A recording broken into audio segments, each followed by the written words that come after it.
சென்னையில properties தேடுறீங்கன்னா findbhk.com போங்க. Matching ப்ராப்பர்ட்டிஸை AI உங்களுக்கு சஜஸ்ட் பண்ணும். இந்த நிலையில் அரசியல் விமர்சகர் திரு ஜுபேர் அவர்கள் இணைந்திருக்கிறார். இது நடக்கக்கூடிய நேரம் அப்படிங்கிறது தமிழ்நாட்டில் 5 மாநிலங்களில் தேர்தல் அறிவிக்கப்படுற நாள். ஒரு தேர்தல் சூழலில் நடக்கக்கூடிய சிபிஐ விசாரணை, அதுவும் 2-3 நாளாக பறந்துட்டுருக்கிற ஹேசியங்கள் என்டிஏல அவர் இடம்பெறத்துக்கான பேச்சுவார்த்தை நடக்குது அப்படின்னு. ஸோ இயல்பாகவே ரெண்டும் ஒன்றோட ஒன்று சேர்த்து பார்க்கப்படும். அரசியல் அழுத்தம் இருக்குன்னு பார்க்குறதா இல்லை ஒரு கேஷுவல் கோயின்சிடென்ஸ்னு எடுத்துக்கிறதா? இல்லை, அரசியல் அழுத்தம் கண்டிப்பாக இருக்குதுங்கிறத பார்க்க வேண்டியதாக இருக்கு. ஏன்னா 2 முறை விசாரணைக்கு அழைத்தது, எல்லா விசாரணையும் முடிஞ்சிருச்சு. இப்போ 3வது முறை இப்போ அழைத்ததுக்கு அவருக்கு நிறைய அரசியல் காரணங்கள் இருக்கிற மாதிரி தான் பார்க்கப்படுது.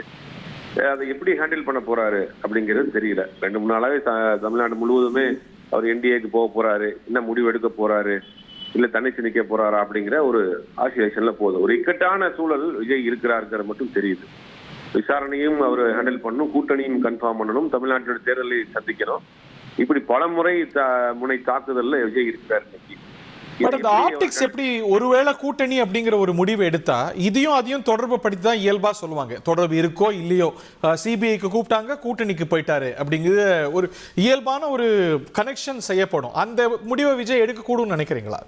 இல்ல, விஜய்க்கு இப்ப ஒரு குழப்பமான மனநிலையில் இருப்பார் அப்படிங்கிறத நான் பாக்குறேன். ஏன்னா ஒண்ணு, அவருக்கு 2 பக்கமுமே ஒரு சிக்கலான ஒரு விஷயம். ஒண்ணு, அவர் தனிச்சு நின்னாலுமே அவருக்கு ஒரு சிக்கல், பாஜக கூட்டணியில் போனாலும் சிக்கல். ஏன்னா அந்த கொள்கை எதிரின்னு சொல்லிட்டு ஒரு தேர்தலை கூட சந்திக்கிறதுக்கு முன்னாடி நீங்க போறப்ப அங்க அவருடைய டோட்டல் இமேஜும் அடிபடும். ஒரு ஹீரோ இமேஜ் அவர் மொத்தமா காலியாக்குவாங்க.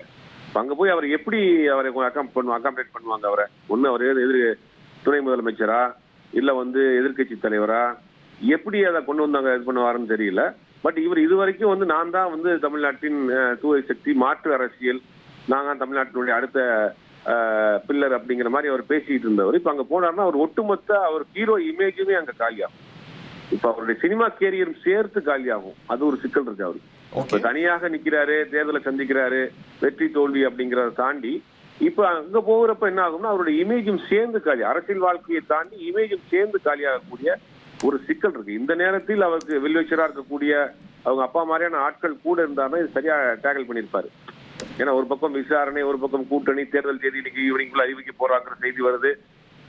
பல்முனை தாக்குதல் அந்த மாதிரியான ஒரு விஷயத்துல இருக்கிறாரு. அதை எப்படி ஹேண்டில் பண்ண போறாரு விஜய் அப்படிங்கிறது ரொம்ப சிக்கலான விஷயமா தான் பார்க்கப்படுது. இது ஒரு கேட்ச் 22 சிச்சுவேஷன் மாதிரி பாக்குறீங்க நீங்க? கண்டிப்பா அப்படிதான் பார்க்க வேண்டியது. எஸ், நன்றி. சென்னையில ப்ராப்பர்ட்டிஸ் தேடுறீங்கன்னா findbhk.com போங்க. மேட்சிங் ப்ராப்பர்ட்டிஸை AI உங்களுக்கு சஜஸ்ட் பண்ணும்.